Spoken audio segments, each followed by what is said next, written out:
If you're shopping for a home in Hoboken, New Jersey, stop scrolling. I've seen buyers lose tens of thousands of dollars and even expose themselves to significant lawsuits for not being properly educated on a home that looked perfect in the photos. Today, what we're going to look at is 7 red flags that every Hoboken agent sees, and most buyers don't even realize are there until it might be too late. I'm Tom Worley, and I've been in the real estate industry helping buyers and sellers navigate the Hoboken and Hudson County market for well over a decade. So if you're serious about buying in Hoboken, New Jersey, this video is going to save you time and tons of money, more money than you can ever imagine. So let's dive into it. So why does this matter? Hoboken is 1 square mile, and that's why mistakes here as a buyer hit harder than anywhere else in the state of New Jersey. You can't just up and move 3 blocks away and avoid a problem. The wrong street, the wrong building, the wrong floor, it's going to follow you in resale conversations and potential rental conversations for the next 10 years. Right now, buyers, they're moving fast because inventory is tight and prices keep climbing. I understand that. Fast decisions, though, are how good people end up in bad buildings and bad situations. I've sat across the table from clients who have found out that after their closing, their HOA had a pending lawsuit, or that the renovated home that they thought that they bought is not as good of bones as they were initially sold on. Now, none of these problems really show up at a walkthrough. They show up on your first repair bill, your first HOA special assessment, your first flood claim, or the first bad rainstorm that happens in Hoboken. So before you fall in love with the listing photos, I want you to know exactly what to check for first and how to avoid all of these issues. So property number 1 that we want to avoid are buildings with bad HOAs. So the red flag here is that where most buyers go wrong is you don't understand that you don't get access to the HOA financials, the reserve study, the minutes of the HOA meetings and things like that until after attorney review is concluded in New Jersey. That means you've locked in the contract before you actually see the full financial health of the building that you're buying in. So the smartest move for you is to make sure that your agent is asking the right questions to the listing agent, making sure that the reserve study has been, done already, that what the findings of that reserve study have been, and what is the financial health? Are there any pending assessments before you even write the offer? What you want to do is make sure that you go into this thing with your eyes wide open. If the listing agent hesitates at all, then you can't get a straight answer. That's probably a warning sign for something's going on that either they don't know about or they do know about, and they're trying maybe to hide a little bit. So waiting until after attorney review to discover that a bad reserve study was done or a pending assessment is coming down the pipe that's going to cost you, money down the road, that's going to cost you time in your home shopping process as well as weeks in the mortgage process, because lenders are going to need a clear HOA financial before they can clear your condo to close. And time is money in this industry. Time is money when you're buying a home.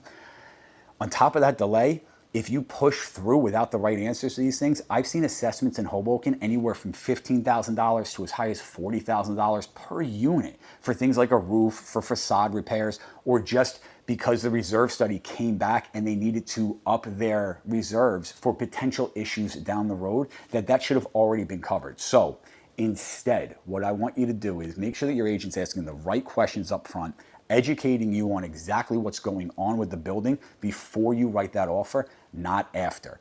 A building with recently completed reserve studies, that is, and no known assessments, that's going to be worth more to you down the road than a place with slightly nicer finishes and zero transparency in terms of their financials before you get into and commit to that unit. Property number 2 that we want to avoid is anything that's going to be prone to the flooding that happens in Hoboken. Look, the red flag in Hoboken is no secret. It floods. We are below sea level. So there's really no avoiding it. As much as the city tries to put money into flood mitigation, the reality is with us being below sea level and the Hudson River tides playing such a vital role in the way that this city floods, from rainstorms, the reality is flooding is part of life when you're living here. So making sure that you understand where you're buying and how to avoid that. Flood insurance is not getting any cheaper. Insurance nationwide, as we all know, is continuing to go up and up and up and up and up, right? So you want to make sure that you are taking that into account where you're buying and the areas in which you're buying. We'll get more into that a little bit later. But I always advise my clients too is, if possible, we want to try to avoid garden level apartments. They are going to be more prone to flood. The FEMA line in this town, the flood line, goes right down the middle of Garden Street, and anything on the west side and back is considered flood prone. And now different pockets of Hoboken are going to flood, more severely than others, but the whole area is flood, and that FEMA line goes right down the middle of Garden Street, and there's no changing that. So you want to know exactly where you are and try and avoid areas that are in potential really bad flood areas, and that's where the local knowledge is really going to come in handy. By the way, guys, again, my name's Tom Worley. I've been helping buyers and sellers navigate the real estate market in Hoboken and Hudson County in general, all of northern New Jersey, for well over a decade. So if you're finding stuff like this useful, make sure to hit that subscribe button. And if you want to have a conversation about what it looks like to get more educated on how to avoid these mistakes, make sure to text the number on the screen or jump into the description of this video, click the link to schedule a strategy session, and we can start the conversation of exactly how I've helped buyers avoid these massive mistakes down the road. This next one is a big one because it's part of living in a city. The next one that we want to try to avoid are places that are going to be above restaurants or bars or corner stores where they're going to serve food. It may look beautiful and the price point may be right, but the problem is if you're sitting directly above something that serves food, such as a restaurant, a bar, or one of these corner stores, you are probably going to be more prone to some type of pest problem and rodent issues. It's just unavoidable. And the other side of that is, as these places are cooking, the grease and things like that, that odor of food is going to continue to work its way up through the building.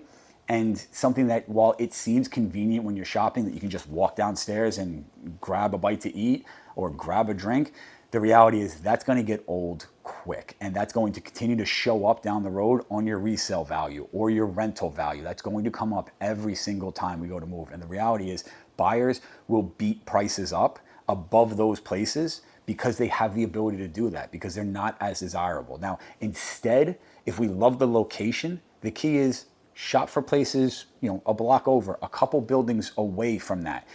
As long as that particular place, right, is not necessarily going to be drowned out by late night noises and things like that. Yes, we live in a city. Late night noises are going to be a part of living here, but there are ways to mitigate that depending on where you're looking, as long as you're smart about your strategy and where exactly you are going to be buying your home, and that plan starts early on to build that process. The next one that we want to try to avoid are homes or condos, things like that, on high traffic corridors, right? So you've got Washington Street, super convenient, great place to go. Trust me when I tell you, you're going to want to go up there and then go back to your quiet home after being up there. Think about bus routes, places that have high truck traffic for deliveries to places like ShopRite and Acme and things like that. You want to make sure that you're taking in the outside noise. And again, while we live in a city and outside noise is part of the game, if it's avoidable and we can be smart about how much of that outside noise we're going to really have to deal with, that's going to be the best play. So homes on busier corridors, again, the buyers kind of have the power because they're not as desirable, and people are going to look to beat you up on the price when you go to resell that particular unit. So instead, let's think about interior facing units if we're going to be on high traffic corridor areas, right? So like the downtown area, Washington Street, interior, layouts where maybe we face the back of the building so we're not directly on the street and we can block off that street noise. Or we're shopping for homes where the bedrooms are on the back of the building and the bedrooms aren't facing the main street. And I tell buyers all the time, listen, go explore the area during rush hour, go explore the area during happy hour. If you have the time, walk down the area, during prime party time, that 9, 10 o'clock timeline, and see what it's like real time, real life, not just when you're seeing it on a Saturday morning or a Saturday afternoon. Really try to get a feel for what that unit is actually bringing if you're going to be on a high traffic corridor. So we want to think about that as we're kind of planning where we're going to buy and what areas we're going to buy in Hoboken. Number 5 is the potential that we want to avoid is the potential of overpaying for parking that you may not even necessarily need. I understand parking in Hoboken can be an absolute nightmare. I get it. Between the alternate side of the street parking, all of the construction, all of the no parking signs that are constantly up, I get it. And parking, the reality is parking is the unicorn. Everybody wants a parking spot, but the parking spot may not necessarily fit in your budget, and we have a solution for that. There are plenty of municipal garages and private garages to rent from. So the reality is a place that has parking may be $40,000, $50,000 more than the identical unit or identical square footage, a couple of doors down or even inside of the same building, just because it has a parking spot. That I talk to clients all the time. If we can compromise in one area, parking seems to be the place that we can compromise because we have a solution. We can shop near garages where you can rent a spot. I always tell clients as well, try the street parking thing for a little bit, see how you like it, and then look into renting a spot someplace, because there are tips and tricks, and you learn different streets have different availability and when you can find spots and things like that. So overpaying for the home just because you think that you need parking is something that conversation is going to start early, and making sure that your budget is realistic for that potential of getting that unicorn. Or does it make more sense to adjust and learn to compromise on the parking? Now, this next one is a conversation that I have with a lot of clients early on in their search, and it's narrowing their search to the downtown area only because they have to be near the PATH train.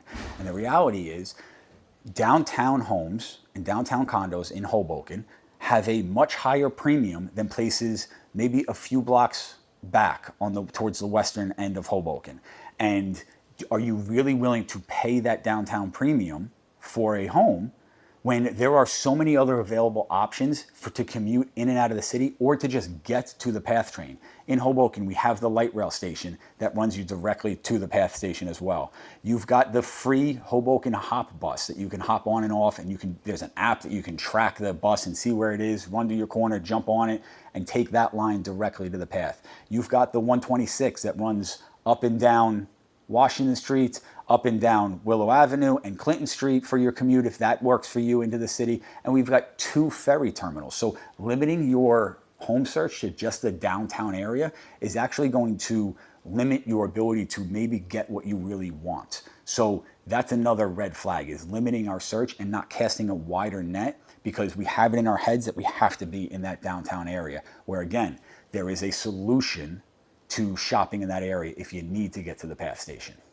Now, this last one is a doozy and can cost you tens of thousands of dollars, and you don't even know until it's way too late. And that's whether or not the unit you are buying is governed by Hoboken's rent control. Hoboken's rent control is extremely convoluted, and it very much favors the tenants. And what happens is, if you don't do your research and you have any thought process of eventually holding on to this and then renting it out down the road, or if you're just buying it as an investment unit and you're not making sure that the proper paperwork has been filed with the city, you can put a tenant in there, run your rental numbers. Your agent never advised you about the strict Hoboken rent control laws.